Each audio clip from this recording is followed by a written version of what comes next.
From the CISO series, it's Cybersecurity Headlines. These are the cybersecurity headlines for Friday, June 27th, 2025. I'm Steve Prentice. Iranian-backed spearphishing campaign seeks out cybersecurity experts. In the ongoing situation with regards to Israel and Iran, a new spearphishing campaign has been targeting Israel-based journalists, cybersecurity experts, and academics. Using a technique that has been seen many times before, the group is sending emails and WhatsApp messages from people posing as assistants to technology executives or researchers seeking to, quote, coax the victim into joining a meeting, claiming they need their immediate assistance on an AI-based threat detection system to counter a surge in cyberattacks targeting Israel since June 12th, end quote. The messages point to faked Gmail login pages or Google Meet invitations. They appear also to be crafted through generative AI due to their structured layout and the absence of any grammatical errors. Security company Check Point attributes this action to groups affiliated to APT35. Microsoft fixes Outlook bug causing crashes when opening emails.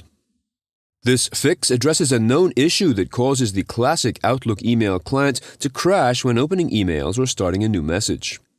According to Bleeping Computer, quote, the bug impacts users across all Microsoft 365 Office channels who updated Outlook for Microsoft 365 earlier this month, end quote. The cause of the problem, the Microsoft Outlook team says, is that, quote, Outlook cannot open the Forms library and that the emerging cases for this issue are on virtual desktop infrastructure, end quote. The bug has now been addressed across multiple channels, and non-security updates for Outlook 2016 and Outlook 2019 will be released on July 1st and July 8th, respectively. Cisco's double ISE vulnerability warning. The company announced patches for two critical severity vulnerabilities on Wednesday, one in the Identity Services Engine, ISE, and the other in the Cisco ISE Passive Identity Connector. Both have CVE numbers, and both are rated the maximum severity score of 10 out of 10. They impact specific APIs within the affected products. These bugs are not related or dependent on one another, and Cisco says software versions affected by one flaw may not be impacted by the other. Glasgow City Council suffers cyberattack. This attack started on June 19th and is being attributed to a supply chain issue involving a third-party contractor's supplier. Services that have been rendered unavailable for the time being include online forms and calendars related to certain things such as permits, official certificates, and many more of the same. The City Council cannot yet confirm whether data was exfiltrated from its environment, but is, quote, operating on a precautionary basis as though it has, end quote. No financial systems were compromised, the council added.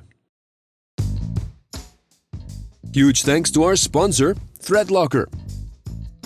ThreatLocker is a global leader in zero-trust endpoint security, offering cybersecurity controls to protect businesses from zero-day attacks and ransomware.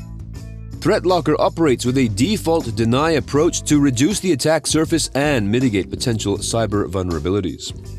To learn more and to start your free trial, visit threatlocker.com/CISO. That is THREATLOCKER.com/CISO.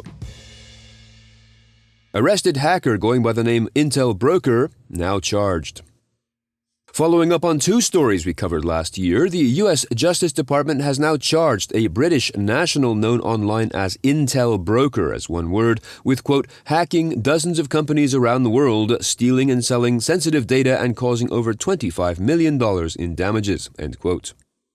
The 25-year-old, whose real name is Kai West, was, quote, arrested in France in February and is currently awaiting extradition to the U.S., where he could face up to 20 years in prison if convicted, end quote. According to his indictment, West infiltrated more than 40 companies, allegedly selling sensitive information such as customer data, patient health records, social security numbers, and health plan details. Judge warns of constant attacks on Pacer system.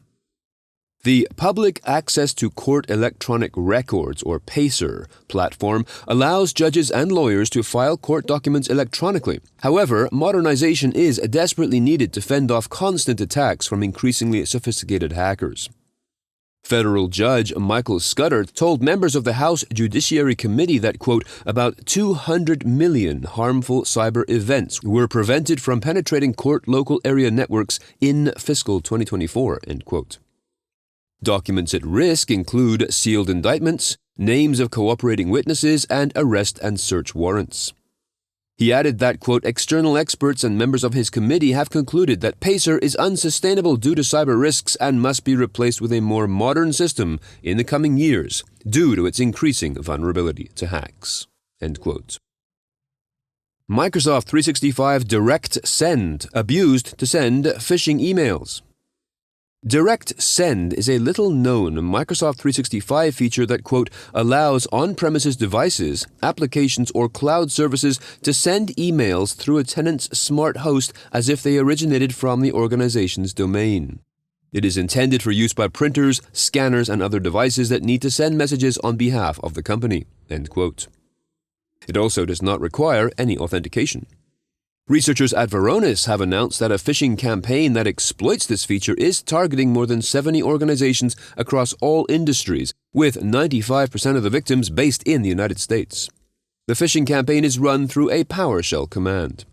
To mitigate this threat, Varonis recommends enabling the Reject Direct Send setting in the Exchange Admin Center, which Microsoft introduced in April of this year. Man who hacked organizations to advertise security services pleads guilty.